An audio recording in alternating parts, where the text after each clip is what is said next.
Bonjour à tous et bienvenue sur ma chaîne YouTube. Aujourd'hui, on va parler d'un des grands événements de l'actualité, qui sont les élections américaines.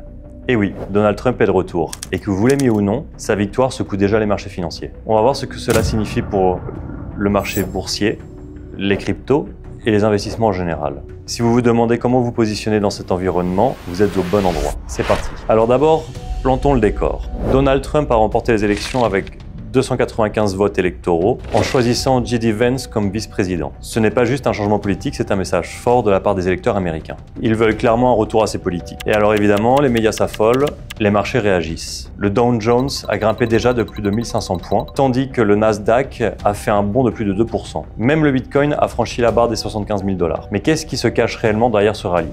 Voyons ça ensemble.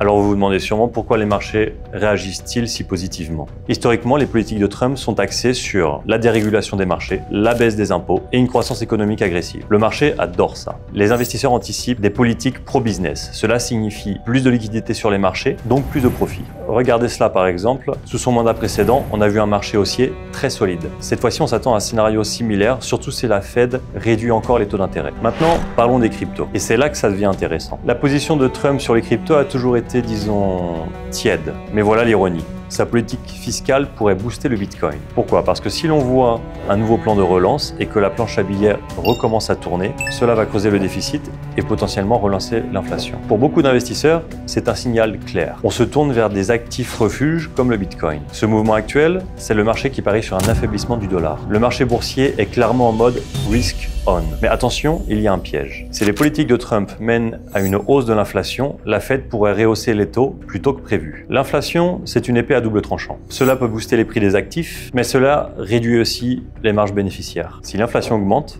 la Fed pourrait freiner la baisse des taux, ce qui pourrait freiner les marchés boursiers. Et n'oublions pas les risques géopolitiques. Une présidence de Trump pourrait ramener les guerres commerciales, notamment avec la Chine. Si les tarifs douaniers reviennent, cela pourrait impacter les secteurs comme la tech ou les industries manufacturières. En bref, ceux qui dépendent des chaînes d'approvisionnement mondiales. Pour ceux d'entre vous qui investissent à l'international, il faudrait surveiller cela de près. Cette volatilité pourrait créer aussi bien des opportunités comme des risques. En conclusion, quelle est la leçon à tirer de tout cela? Certes, la victoire de Trump a ravivé l'optimisme des marchés. Cependant, le chemin est encore long et incertain. L'inflation, les taux d'intérêt et les tensions géopolitiques sont des facteurs à surveiller. Comme toujours, restez diversifiés. Soyez intelligents avec vos allocations et ne vous laissez pas emporter par vos émotions. Merci d'avoir suivi cette analyse. Si cette vidéo vous a été utile, n'oubliez pas de liker, de commenter et de partager avec ceux qui en auraient besoin. Et surtout, n'hésitez pas à me dire en commentaire comment vous allez vous positionner dans ce nouvel environnement de marché. Merci et à bientôt sur la prochaine vidéo.